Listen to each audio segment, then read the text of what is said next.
I've always believed that small gestures could keep a marriage alive. That morning, I packed Kevin's favorite lunch, humming softly as I wrapped it, already picturing the smile on his face when I showed up unannounced. I thought about his coworkers teasing him, saying he was spoiled, and the idea made me laugh to myself. With a light heart, I walked through the office building, greeted by the faint smell of coffee and the steady hum of machines. The receptionist barely noticed me. I'd been here before. To me, this was just another way of reminding Kevin that he was loved. When I reached his office, I could hear voices muffled behind the door. He was in a meeting. I didn't want to interrupt, so I quietly slipped inside the room and set the lunch bag on his desk. His office was tidy, almost sterile, decorated with degrees and sleek furniture, so different from the warmth I tried to bring into our home. I let my eyes wander while I waited, my fingers lightly brushing the edge of his desk. Everything about the space felt predictable, controlled, until my gaze landed on something that didn't belong. There it was, a sticky note, small and pink, stuck to the corner of his monitor. My stomach dropped as I read the words, "Can't wait to see you today." For a moment, my whole body went still, like I had been frozen in place. The handwriting was delicate, definitely feminine, and it wasn't mine. My chest tightened, my throat went dry, and it felt like the room lost all its air. This wasn't just a careless doodle. This was intimacy. And standing there, I knew my life was about to split into a before and an after. My hands trembled as I reached into my purse, pulling out my phone as quietly as I could. I snapped a quick picture of the note, the shutter sound muffled by the pounding in my ears. My heart raced like I'd just run miles, but outwardly I forced myself to stay calm, composed, like nothing had changed. I slid the phone back into my bag, swallowing the lump in my throat. The door handle rattled faintly, and in that instant, I plastered a smile on my face. He couldn't know what I'd just seen. Not yet. Kevin walked in, his usual confident stride filling the room as he loosened his tie, meeting over. His eyes lit up at the sight of me, and for a split second, I almost believed the illusion we'd been living. "Wow, what a surprise," he said warmly, glancing at the lunch bag I'd left on the desk. I mirrored his tone, matching his warmth with careful precision, hiding the storm raging beneath my skin. The note stayed right where it was, glaring at me in silence, but he didn't notice. Or maybe he thought I wouldn't. I laughed lightly, saying something about wanting to brighten his day, and he leaned down to kiss me on the cheek. I let him, though my stomach churned with betrayal. Every gesture he made felt rehearsed now, as if I was watching a play I no longer wanted to be in.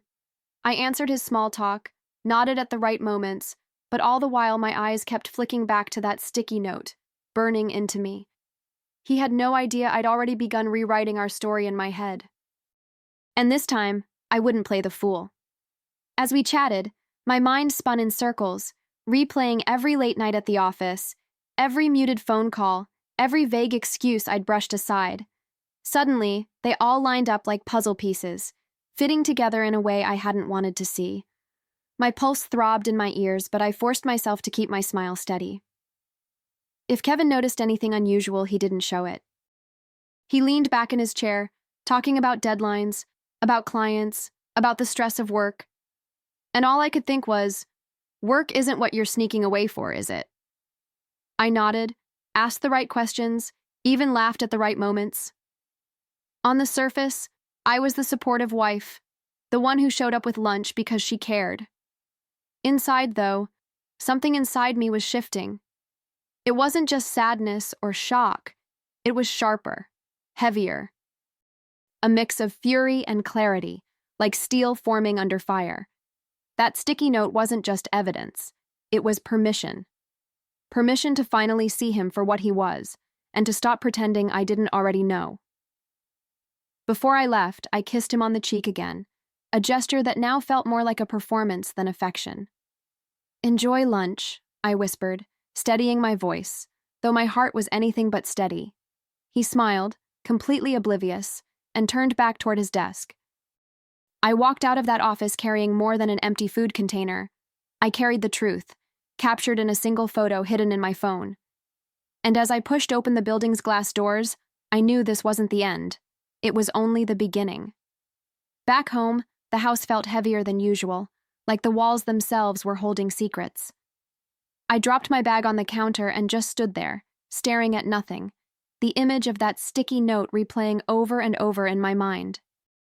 I tried to shake it off, tried to tell myself it could be something innocent, but the truth was already clawing its way in. My chest tightened as I thought about the perfume I'd smelled faintly on his shirts, the nights he claimed he was buried in work, the calls that always seemed to end the second I walked into the room. I sank into the couch, phone still in hand, scrolling back through our shared photos and messages, searching for something I must have missed before. Every detail felt suspicious now. Every smile in those pictures tinged with a shadow I couldn't ignore. Kevin's laughter, the one I used to love, echoed in my memory but rang hollow, like an actor reading lines. My stomach churned with the realization. I hadn't been blind.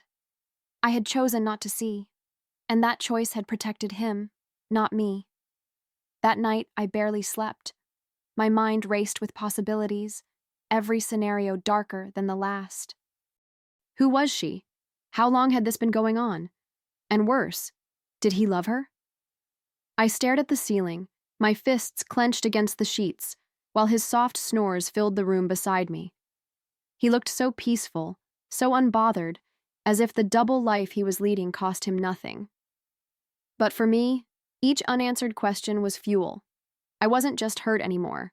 I was determined to find out the truth, piece by piece. The next day, I went about my routine, but every move felt mechanical, like I was watching myself from outside my own body. I brewed coffee, folded laundry, checked emails, but my thoughts kept circling back to that note. By the time Kevin texted me that he'd be working late again, I no longer felt the sting of surprise. Instead, I felt a wave of grim certainty wash over me. He wasn't careful. He just thought I'd never question him. So, I started watching more closely. I paid attention to the faint traces of perfume lingering on his jacket, the ones that didn't belong to me. I noticed how his phone always seemed glued to his hand, screen tilted away whenever I was near. The lies were so subtle, they could have been mistaken for quirks, if I hadn't already seen proof in his own handwriting. Each clue, each careless mistake, piled higher until the weight of it pressed down on me like a stone. That night, when Kevin left again with a vague excuse, I opened our shared calendar on his tablet, something I'd never really thought to check before. And there it was, an entry labeled meeting at a downtown hotel, late in the evening. My breath caught as I stared at the screen, the evidence staring right back at me. I didn't need anyone to tell me what was happening. Deep down, I already knew. But now I had a direction, and I wasn't about to ignore it. The following evening, I told Kevin I'd be staying home to catch up on chores. He nodded, barely paying attention, already dressed sharper than usual for a so-called late meeting. I waited until I heard the car pull away, then slipped into mine, my hands gripping the steering wheel so tightly they ached. The city lights blurred as I followed at a careful distance, heart pounding with each turn he made.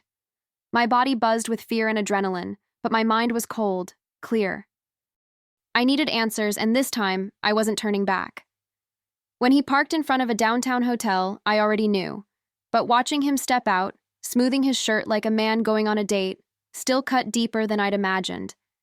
And then she appeared, Sophia, a colleague I'd met at a holiday party, someone I'd once shared small talk and polite smiles with. I froze in my seat, gripping the steering wheel until my knuckles turned white as the two of them leaned close, their laughter spilling into the night air. My stomach twisted, but my phone was already in my hand. I snapped photo after photo, each click of the camera sealing the truth in pixels I could never unsee. The sight of them walking into that hotel together made my throat burn, but there were no more questions left to ask. Betrayal wasn't a suspicion anymore. It was fact.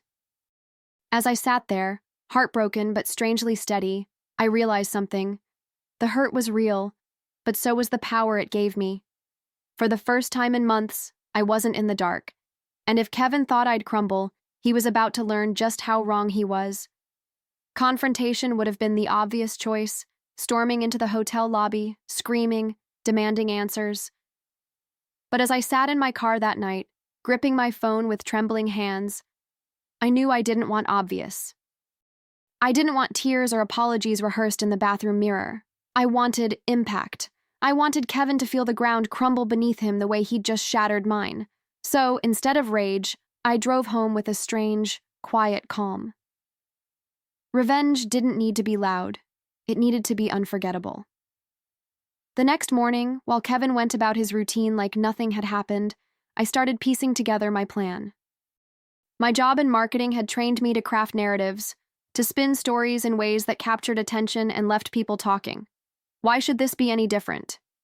He had handed me the material himself, the note, the photos, the messages I'd later discover on our shared tablet. All I had to do was package the truth in a way no one could ignore. And Kevin? He'd never see it coming. I began by organizing everything, every shred of evidence, into neat little folders on my computer. Each photo, each screenshot felt like a weapon I was sharpening. With every click, I felt stronger, less like a betrayed wife and more like a woman taking back control of her story. But this wasn't just about proving he'd lied. It was about exposing him, stripping away the polished image he wore so proudly at work. And in the place where he thought he was untouchable, I would show him just how vulnerable he really was. I spent evenings digging deeper, pretending to scroll social media while Kevin sat across the room glued to his phone. The shared tablet became my secret window into his double life, and what I found there only confirmed everything. Flirty texts, late-night emojis, little promises that were never meant for me. Each message was another nail in the coffin of our marriage, but instead of breaking me, they sharpened my resolve. Every lie he sent to her became another piece of my puzzle. That's when the idea hit me. Why not use the very stage Kevin cherished most? His career had always been his pride, the thing he valued above all else, sometimes even above me. He thrived on recognition, on standing in front of his colleagues like the golden boy, and I realized that's exactly where his fall needed to happen. Not in private, where he could spin the story and charm his way out. No, his downfall needed an audience, a big one. I called a friend from my network, someone in IT I trusted completely, and explained just enough of my plan to get his help. Together, we worked out how to slip my presentation into the queue for an upcoming meeting Kevin himself was scheduled to lead. The thought of it made my pulse race, equal parts fear and thrill. This wasn't just revenge, it was theater. And I was about to become the director of the performance that would end his carefully crafted act. As the plan took shape, I found myself rehearsing the sequence in my head, the way Kevin must have rehearsed his lies. The sticky note would appear first on the big screen, innocent but damning. Then the screenshots, the texts dripping with secrets, followed by the photos of him and Sophia walking into the hotel together. It would all play out like a story, each piece leading to the next, leaving no room for doubt. The more I imagined it, the steadier I felt. This wasn't about chaos. It was about precision. I worked late into the nights, after Kevin had fallen asleep beside me. The glow of my laptop became my lantern in the dark, guiding me through the details. I refined the slides, choosing fonts, pacing the images, almost as if I were preparing for a real campaign pitch. And in a way, I was. Only this campaign wasn't selling a product. It was revealing a truth, one Kevin thought he'd buried under charm and excuses. And when the time came, he wouldn't just lose me, he'd lose everything. But the closer I got to finishing, the more a strange calm settled over me. It was as if I was standing at the edge of a cliff, terrified yet exhilarated, knowing the leap would change everything. Kevin went about his days clueless, still feeding me half-truths with that same easy smile, and I played along, nodding, laughing, letting him believe I was still his safe harbor. All the while, I was preparing the storm that would wreck his perfect little ship, and the countdown had already begun. The morning of the meeting, I woke up earlier than usual, my heart steady in a way that surprised me. Kevin was whistling in the shower, completely unaware that the very stage he cherished most was about to collapse beneath him. I made coffee, sat across from him at the breakfast table, and smiled as if everything was fine. He kissed my cheek before leaving, promising he'd probably be late again tonight.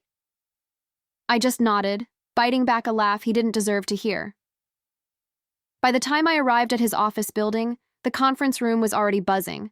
Employees in crisp suits, laptops open, papers scattered across polished tables. The air was thick with anticipation, the kind that always came before one of Kevin's presentations. He thrived in these moments, soaking up every ounce of attention, every admiring glance. And today, he looked more confident than ever, standing at the head of the room, about to begin. Little did he know, his spotlight was about to burn him alive. I slipped quietly into the back, unnoticed among the shuffle of chairs and the clatter of coffee cups. My stomach flipped, but not from fear, from satisfaction. The IT setup was already in place, my friend's subtle handiwork woven neatly into the presentation cue. Kevin cleared his throat, greeting the room with that easy charm I'd once adored. His voice carried with practiced authority as he clicked to the first slide. But instead of sleek charts and polished graphs, something else filled the screen, and in that moment, silence swallowed the room whole. There it was. The pink sticky note, blown up larger than life, glowing on the screen for everyone to see. The little heart at the end looked almost mocking now, pulsing like a wound exposed. A ripple of whispers ran through the room, confusion turning quickly into curiosity. Kevin froze mid-sentence, his mouth hanging open as he fumbled for the clicker. His hand shook as he tried to advance the slide, but the next image hit harder than the first. Screenshots of texts appeared one after another, filling the room with undeniable truth. Flirty lines, late-night emojis, little promises of secret meetings. Gasps erupted around the table, followed by a heavy, almost suffocating silence. Colleagues shifted uncomfortably in their seats, their eyes darting from the screen to Kevin, then back again. The proud golden boy they admired was unraveling in front of them, his carefully polished image stripped bare by his own words. And then came the final blow, the photos of Kevin and Sophia walking into the hotel together. The evidence wasn't subtle. It screamed betrayal from every pixel. Someone coughed, another whispered, "Oh my God," and Kevin's face turned pale, then flushed a violent red. He stammered, trying to form words, but nothing came out. His voice, the one that had always commanded the room, was gone. And as I watched from the back, calm and steady, I knew this was only the beginning of his reckoning. Kevin's boss leaned forward, his expression sharp, almost predatory, as if he was already calculating the damage. A few colleagues exchanged glances, their pity thinly veiled, their judgment impossible to hide. Sophia's name appeared in the text too, and I could see recognition flash across the room. She wasn't just a faceless affair anymore.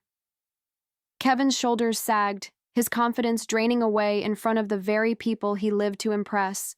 I almost felt sorry for him. Almost. He tried to laugh it off, mumbling something about a misunderstanding, but the room wasn't buying it. The evidence was too detailed, too raw, too damning. Every eye in that space saw him for what he really was, not the man he pretended to be. I could feel the weight of years of deceit unraveling in real time, each second longer than the last. And the best part? I didn't need to say a single word. The truth was doing all the talking for me. Standing at the back, I let the silence stretch, let Kevin drown in it. My pulse was calm, steady, almost serene as I turned and slipped out of the room. No dramatic exit, no final words. I wanted him to feel the humiliation in its purest form, without distraction. The last thing I heard before the door closed was his voice cracking, desperate, as the walls of his perfect little kingdom collapsed, and I walked away lighter, knowing the real performance had only just begun. I didn't wait around to see how Kevin tried to clean up the mess. By the time his meeting had fully descended into whispers and side glances, I was already outside, the cool air hitting my face like a release. I walked to my car with steady steps, the heels of my shoes tapping against the pavement, each sound reminding me I was free. Not free yet on paper, but free in spirit, free in ways I hadn't felt in years. And that freedom tasted better than any apology ever could. When Kevin finally called, I ignored it. The phone lit up again and again, his name flashing like an alarm I refused to answer. I knew exactly what he wanted. Explanations, excuses, maybe even a plea to talk it out. But I had already said everything that needed saying, just not with words. My silence was louder than his begging could ever be, and the more I let it ring, the lighter I felt, as if every missed call was another chain slipping off my shoulders. Later that night, I sat at the kitchen table with a glass of wine, my laptop open. The divorce papers had been sitting on my desktop for weeks, a draft I'd saved during one of those restless nights when suspicion had kept me awake. Now, they weren't just an idea. They were my next step. I typed out the final edits with calm precision, added a single line to the email, and hovered over send. My finger didn't tremble. My heart didn't race. Instead, I smiled as I pressed the button. The subject line was simple, divorce papers. And in the body, I typed one sentence, can't wait to see you never. Hitting send felt like slamming a door, but not in anger, in finality. I leaned back in my chair, the glow of the laptop screen reflecting on my glass of wine, and let out a breath I hadn't realized I'd been holding for months. The silence that followed wasn't empty, it was peace. Over the next few weeks, Kevin tried everything. Apologies, excuses, even anger when begging didn't work. But none of it mattered anymore. He was no longer the center of my story, just a chapter I'd already closed. I didn't waste energy replying. Instead, I focused on myself, on dinners with friends, long walks at sunset, even laughing again without that weight pressing on my chest. Every day, I felt pieces of myself returning, stronger than before. Word spread quickly about what had happened in that conference room. His spotless reputation at work shattered, promotions slipped through his fingers, colleagues stopped returning his calls. By the time the divorce papers landed on his desk, Kevin wasn't just a man who'd lost his wife. He was a man who'd lost the one thing he valued most, control. And while he scrambled to salvage the ruins, I was already building something new, something that had nothing to do with him. One evening, weeks after it all unraveled, I found myself out with friends at a little bistro downtown. The kind of place where laughter fills the air and wine glasses never stay empty for long. I caught my reflection in the window and almost didn't recognize the woman smiling back at me. She looked lighter, freer, as if the years of carrying Kevin's lies had finally lifted off her shoulders. For the first time in forever, I wasn't pretending. I was happy. Back at home, I noticed something on the counter, a pad of sticky notes Kevin had once used to scribble reminders. I picked one up, turning it between my fingers, that familiar square of paper that had started everything. Only this time, it didn't sting. It didn't hold power over me. With a small, satisfied smile, I crumpled it and tossed it into the trash. A simple gesture, but one that felt like closing the last door to his world. As the note hit the bottom of the bin, I poured myself another glass of wine and sat on the couch, legs tucked under me. Freedom wasn't just about leaving him. It was about reclaiming myself, piece by piece, smile by smile. Kevin had lost his job, his pride, and his wife. But me? I had gained something far more valuable. I had gained myself back. And with every laugh, every plan, every moment ahead, I knew this was only the beginning of my story.